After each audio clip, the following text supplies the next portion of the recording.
कल थी रिटेंशन की लास्ट डेट और आज तमाम तर प्लेयर्स के नाम आ चुके हैं कि किस फ्रेंचाइज ने किन प्लेयर्स को रिटेन किया है और किस प्राइस के ऊपर किया है। तो सबसे पहले हम बात करें कि मैं हैरान हो गया जब बाबर आजम की बात चल रही थी सोशल मीडिया के ऊपर कि ये जनाब जो है वो बड़े महंगे बिके हैं, आपकी सोच से भी ज्यादा, इतने ज्यादा। सिर्फ 7 करोड़ के अंदर उनको रिटेन किया गया है। मैं ये समझता हूँ कि ये बहुत ही कम रकम है। तो बात करेंगे पेशावर दलमी के रिटेंशन के ऊपर। जी हाँ दोस्तों, बाबर आजम, सुफियान मुकीम, अली रजा और जो है अब्दुल समद को इन्होंने रिटेन किया हुआ है।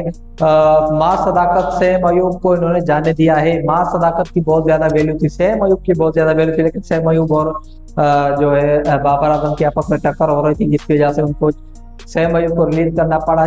बहुत ही जो है वो ज्यादा कोशिश की जाएगी शायद उनको रिटर्न करने की ऑप्शन के अंदर, लेकिन मुझे नहीं लग रहा कि दूसरी टीम ऐसे प्लेयर से हाथ जल्दी निकालेंगी, क्योंकि प्लेटिनियम कैटेगरी के अंदर 15 करोड़ तक बिक जा सकती है। और ये टीमें जो फ्रेश जो आई हुई है, जो अपने फुल पर्स के साथ हैदराबाद आएगी, तो वो मौका कभी नहीं जाने देगी। कराची किंग्स ने भी जो है एक बहुत बड़ा हमेशा की तरह ब्लंडर किया हुआ है। उन्होंने हसन अली को रख दिया, डेविड वार्नर को जाने दिया। हालांकि डेविड वार्नर हॉट फॉर्म के अंदर थे, चलो ठीक है, समझ में आता है, हसन अली को रख लिया है।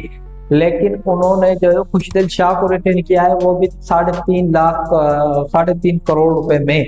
तो क्या जरूरत है भाई, खुशदिल शाह कौन से बड़े जो है वो सुपर हिटर है हमारे, वो तो खुला है, उसको खेलने की जो है समझ नहीं है। एक रिटेंशन अच्छी थी 7 बैक की उन्होंने की है, लेकिन उन्होंने खुशदिल शाह को रखकर इरफान नियाजी को जाने दिया, ये मुझे समझ में बिल्कुल भी नहीं आ रहा। आप क्या राय, आप जरूर बताइएगा। उसके बाद जो हम बात करेंगे वो है कोयटा ग्लैडिएटर्स। इन्होंने भी जो है वो रिटेंशन तो बहरहाल अच्छी की है, लेकिन ऑप्शन इससे भी बेहतर मौजूद थे, लेकिन उन्होंने वो कंसिडर नहीं किए हैं।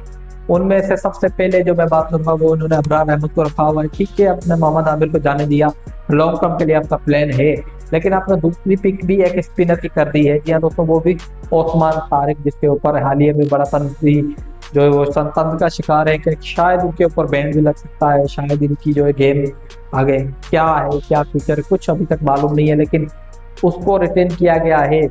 ओस्मान तारिक, अबरार अहमद और उनकी तरफ से तीसरे जो बैट्समैन है वो हसन नवाज को उन्होंने रिटेन किया हुआ है। हालांकि ख्वाजा नफे एक ऑप्शन थे, लेकिन उन्होंने उसको जाने दिया है।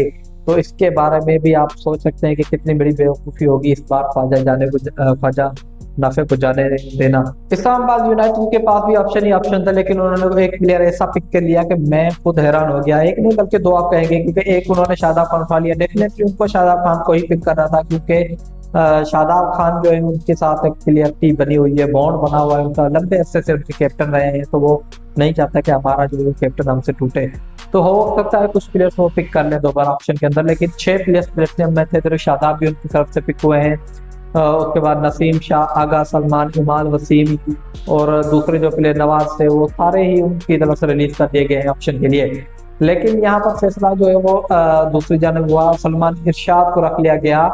उसी बोर्ड के अंदर आपको जो है हैदर अली और आजम खान जैसे बैट्समैनों को रिटेन कर सकते थे, लेकिन उनको जाने दिया गया और सलमान इरशाद को प्रायोरिटी दी गई, जिसके ऊपर मैं बिल्कुल भी शॉकिंग में था कि क्या किया गया है। एक अमेरिकी प्लेयर की तरफ से रिटेन किया गया, जो वगैरह कोई सकते हैं नाम है उसका। बहरहाल ये भी बड़ी जो है मेरी तरफ से एक शॉकिंग जो है रिएक्शन आया कि सर हिस्ट्री की सबसे फेमस फैमिली, जी हाँ दोस्तों, लाहौर कलंदर्स ने भी जो है अपनी फैमिली तोड़ दी है इस बार। उन्होंने शाहीन शाह अफरीदी को रिटेन किया है और फखर जमान और हारिस रऊफ को जाने दिया है। जी हाँ दोस्तों, ये दोनों ही ऑप्शन के अंदर गए हैं और सिर्फ जो है वो शाहीन शाह अफरीदी को पिक किया गया है। उसके बाद उन्होंने सिकंदर रजा को पिक कर लिया है, अब्दुल्ला शफीक एबीडी को पिक कर लिया और मोहम्मद नईम को पिक कर लिया है। बाकी तमाम प्लेयर्स उनकी तरफ से जो है वो रिलीज कर दिए गए हैं ऑप्शन के लिए। तो क्या वो दोबारा फखर जमान या हारिस रऊफ कोई भी एक दोबारा वो पिक कर सकते हैं, क्योंकि दोनों को दोबारा नहीं ले सकते, क्योंकि किसी एक के लिए तो कार्ड यूज हो सकता है, लेकिन बार बार नहीं हो सकता। कोई एक प्लेयर इस बार या फखर जमान या हारिस रऊफ आपको किसी दूसरी टीम की तरफ से खेलता हुआ पहली बार दिखाई देगा। लेकिन मेरी नजर में जो बाजी यहाँ पर लेकर गई है वो सियालकोट स्टेलियंस। जी हाँ दोस्तों, स्टेलियंस ने जो है वो स्टीव स्मिथ को डायरेक्ट साइन कर लिया है और कामयाब जो है उनकी तरफ से साइन कर दी गई है। स्टीव स्मिथ इस बार आपको नजर आएंगे सियालकोट स्टेलियंस की टीम में। जी हाँ दोस्तों, उसके बाद हैदराबाद भी कोई बड़ा नाम डायरेक्ट साइन कर सकती है। जितने भी प्लेयर रिलीज हुए उसमें सैम अयूब, नसीम शाह कुछ हैंडी जो है वो ऑप्शन पे ख्वाजा नफे, कौन से डायरेक्ट ऑप्शंस की तरफ वो जाएंगे अभी तक कोई क्लियरिटी नहीं हुई है। 7 तारीख को उनका होना है नाम ऑफिशियल अनाउंस, और उसके बाद जो है ये ऑप्शन 11 तारीख को होगा, तो देखने में मजा आएगा। कुछ और अपडेट्स आपको देते चले कि मुल्तान सुल्तान के लिए 6 कंपनियों ने अपने नाम दर्ज कराए, जिनमें से 5 कंपनी ऑफिशियल्स जो है वो रजिस्टर्ड हो चुकी हैं, उनको परमिशन मिल गई है इस बार जो है वो बिड करने के लिए मुल्तान सुल्तान के लिए, जिनमें अली तरीन भी हैं। तो क्या अली तरीन इस टीम को दोबारा ले सकते हैं? आपको एक न्यूज देता चलूं कि मुल्तान सुल्तान की कोई भी रिटेंशन नहीं हुई है, 0 रिटेंशन के साथ मुल्तान सुल्तान आएगी ऑप्शन के लिए।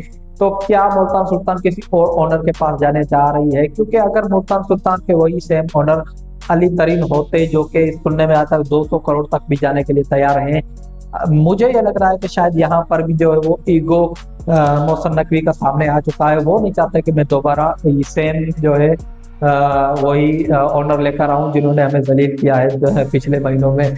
तो हो सकता है कि मुल्तान सुल्तान को किसी और ओनर की तरफ शिफ्ट कर दिया जाए, क्योंकि काफी ऐसी बड़ी कंपनीज हैं जो कि इंटरेस्ट रखती हैं पीएसएल की बोली के अंदर।